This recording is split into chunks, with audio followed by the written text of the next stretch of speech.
नमस्कार भाई और बहनों।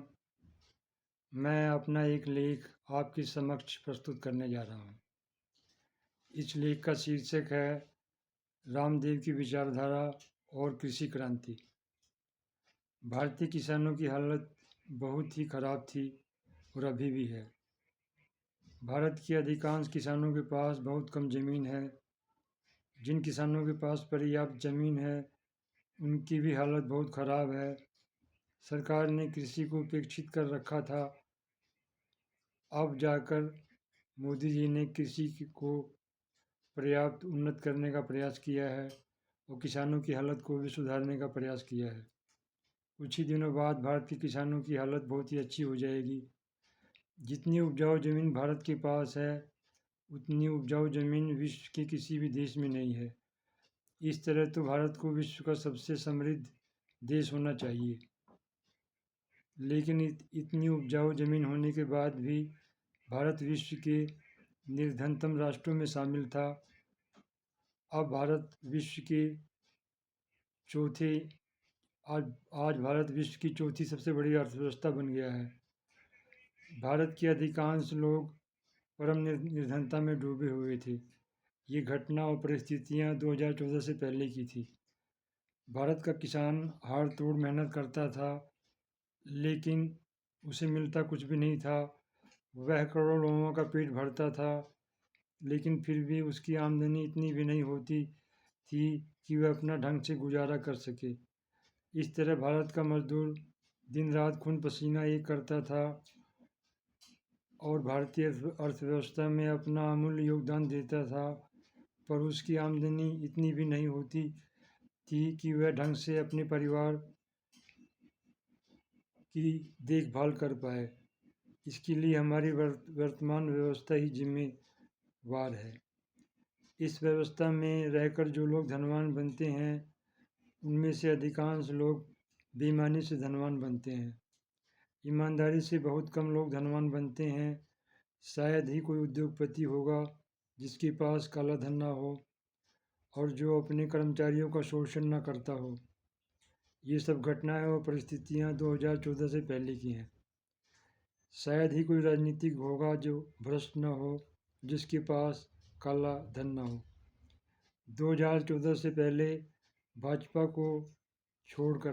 में जो शीर्ष नेतृत्व है उसको छोड़कर सभी पार्टियों के नेताओं के पास काला धन था। अभी भी भारत के जो शीर्ष अभी भी भारत में अभी भी भारत भाजपा में जो शीर्ष नेतृत्व है उसके पास काला धन नहीं है और अन्य सभी पार्टियों के सभी नेताओं के पास बेशुमार काला धन है, जो कि उन्होंने भ्रष्टाचार करके वो इकट्ठा किया था। अभी भी बहुत से नौकरशाहों के पास काला धन है जो कि परम भ्रष्ट होते हैं। हमारे देश का जो काला धन विदेशों में जमा है वह उन लोगों का है जो या तो उद्योगपति हैं या फिर नौकरशाह हैं और या फिर राजनीतिज्ञ हैं। हमारे देश की चुनाव व्यवस्था, न्याय व्यवस्था, शिक्षा व्यवस्था, प्रशासनिक व्यवस्था, खेल व्यवस्था, पुलिस व्यवस्था, साहित्यिक व्यवस्था, राजनीतिक व्यवस्था, कला व्यवस्था, ठेकेदारी व्यवस्था और सैन्य व्यवस्था का पूर्ण रूप से अपराधीकरण हो चुका था और अभी भी काफ़ी हद तक कुछ राज्यों में है। हमारा देश विश्व के भ्रष्टतम देशों में था 2014 से पहले। बहुराष्ट्रीय कंपनियों का असली चेहरा बहुत से लोगों को पता नहीं है। बहुराष्ट्रीय कंपनियां लोगों को बुरी तरह से लूट रही हैं। इस लूट को हम सब मिलकर रोक सकते हैं। हम अपने देश में व्याप्त समस्याओं को जागरूकता और साक्षरता से नष्ट कर सकते हैं। 2014 के बाद हमारे देश में बहुत अधिक जागरूकता आई है। योग की क्रांति के बाद हमारे देश में बहुत से परिवर्तन हुए हैं। बाबा रामदेव से किसान बहुत बड़ी संख्या में जुड़ रहे हैं, पर ये संख्या अभी भी बहुत कम है। बाबा रामदेव और आचार्य बालकृष्ण को ऐसे प्रयास करने चाहिए जिससे ज़्यादा से ज़्यादा किसान बाबा रामदेव से जुड़ें और ये लोग अपने जीवन को सफल बनाएं। आज भारत विश्व की चौथी सबसे बड़ी अर्थव्यवस्था बन गया है, पर इस चौथी सबसे बड़ी अर्थव्यवस्था में भारत के किसान, मजदूर और अन्य लोगों की भागीदारी नहीं है। इस चौथी अर्थव्यवस्था में सिर्फ अडानी, टाटा, रिलायंस और अन्य औद्योगिक घरानों की उपस्थिति है। भारत के अन्य लोग इस चौथी अर्थव्यवस्था में से गायब हैं। डॉक्टरों की संख्या बढ़ी है, इंजीनियरों की संख्या बढ़ी है, वैज्ञानिकों की संख्या बढ़ी है और अध्यापकों की संख्या बढ़ी है, पर जनता को विश्व की चौथी अर्थव्यवस्था का लाभ बहुत कम मिल रहा है। सरकार को ऐसी व्यवस्था बनानी चाहिए जिससे आम जनता को भी विश्व की चौथी अर्थव्यवस्था का लाभ मिल सके। इसके लिए हमारी संपूर्ण व्यवस्था को बदलना होगा। वैसे मोदी सरकार को बने हुए 10 साल से ज़्यादा हो गए हैं। इन 10 सालों में मोदी जी ने भारत को विश्व की चौथी सबसे बड़ी अर्थव्यवस्था बना दिया है, पर अभी भी बहुत सी समस्याएं हैं जो कि हल नहीं हुई हैं और उन्हें हल करना बहुत ज़रूरी है। हमारे देश की न्याय व्यवस्था बहुत ही दोषपूर्ण थी और अभी भी काफ़ी हद तक दोषपूर्ण है। इसी तरह से मोदी जी काले धन को पूरी तरह से नहीं रोक पाए हैं।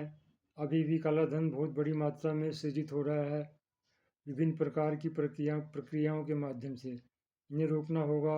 छोटे किसानों को, मजदूरों को और समाज के अन्य लोगों को हर महीने 10,000 रुपये सहायता के रूप में मिलने चाहिए।